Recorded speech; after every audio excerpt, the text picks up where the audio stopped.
Hello বন্ধুরা, কেমন আছো তোমরা সবাই? আশা করি সবাই ভালো আছো, আমিও ভালো আছি। স্বপ্নার রান্নাঘরে তোমাদের সবাইকে স্বাগত জানাই। আজ আমি তোমাদের সঙ্গে শেয়ার করব পটলের একটা রেসিপি। তো চলো দেখে নেওয়া যাক আমি কীভাবে করব। এখানে আমি সব মশলা নিয়ে নিয়েছি। লঙ্কার গুঁড়ো, নুন, জিরের গুঁড়ো, হলুদ গুঁড়ো, কাঁচা বাদাম বাটা আর সর্ষে কাঁচা লঙ্কা বাটা আর সর্ষের তেল। এখানে পটল নিয়ে নিয়েছি। তো বন্ধুরা, ভিডিওটি প্রথম থেকে শেষ অবধি দেখার অনুরোধ রইল। আমি স্বপ্না, তোমরা দেখছো স্বপ্না রান্নাঘর। এখন পটলগুলো কেটে নেব, খোসাটা ছাড়িয়ে নেব।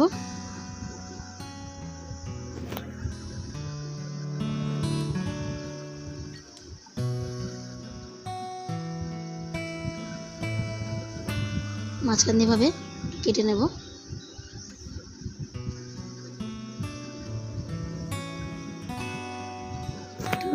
পটলগুলো কাটা হয়ে গেছে, এবার জল দিয়ে ভালোভাবে ধুয়ে নেব।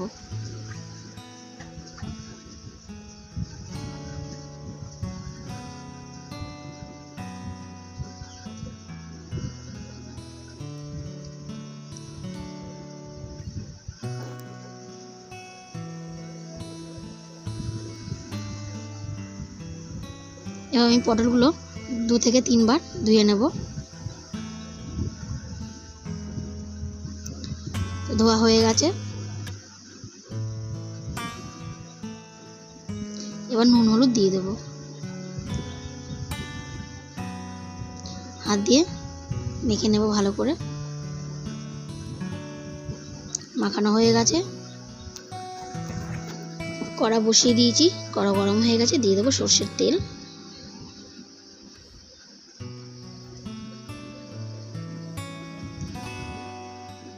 পটলগুলো দিয়ে দেব। পটলগুলো একটু লাল করে ভেজে নেব, উল্টে পাল্টে একটু ভেজে নেব।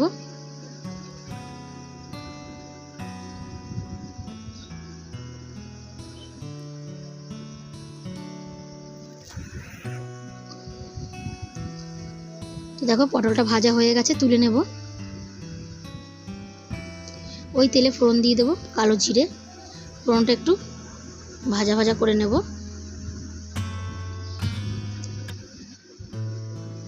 এরপর মশলাগুলো দিয়ে দেবো একে একে। এখানে দিলাম বাদাম বাটা,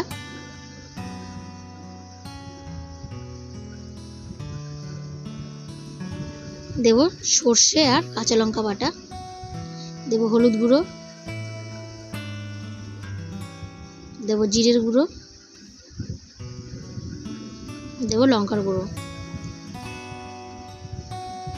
ভালোভাবে একটু মিশিয়ে নেব। অল্প একটু জল দিয়ে দেবো যাতে মশলাটা পুড়ে না যায়।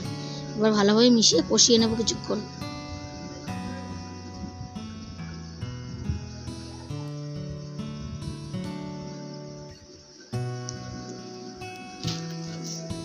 কষিয়ে নেব। তো দেখো এখানে আমার কষানো হয়ে গেছে, মশলা তেল ছেড়ে দিয়েছে। এবার পটলগুলো দিয়ে দেবো।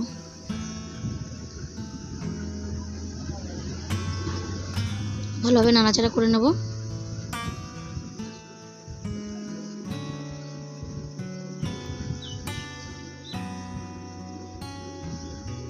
তো কষানো হয়ে গেছে, এবার দিয়ে দেবো পরিমাণ মতো জল।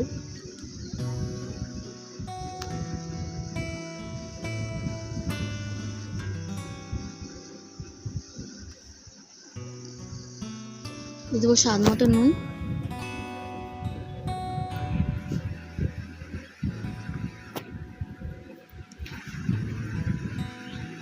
এবার ঢাকা দিয়ে 5 থেকে 6 মিনিট রান্নাটা করে নেব। ফিরে এলাম।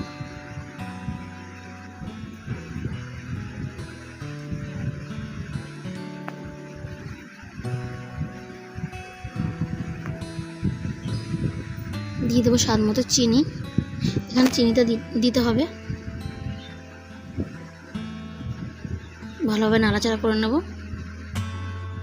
তো দেখো বন্ধুরা, পুরোপুরিভাবে আমার রান্নাটা তৈরি হয়ে গেছে। তো বন্ধুরা, ভিডিওটি যদি কোথাও একটু ভালো লেগে থাকে, লাইক কমেন্ট শেয়ার করো।